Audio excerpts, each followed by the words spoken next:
urgent weather message. The National Weather Service in Cleveland has issued a severe thunderstorm warning for Ottawa County in northwestern Ohio, northeastern Lucas County in northwestern Ohio, until 6:45 p.m. Eastern Daylight Time. At 6:08 p.m. Eastern Daylight Time, a severe thunderstorm was located near Oregon, or 9 miles east of Toledo, moving east at 30 miles per hour. Hazard, ping-pong ball-size hail and 60 miles per hour wind gusts. Source, radar indicated.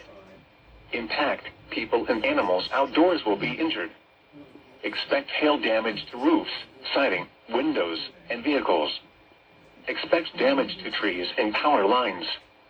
Locations impacted include Toledo, Oregon, Northwood, Clay Center, Harborview, Reno Beach, Williston, and Bono.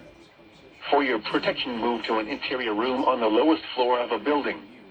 Repeating, a severe thunderstorm warning has been issued until 6:45 p.m. Eastern Daylight Time for the following counties in Ohio, Lucas, and Ottawa.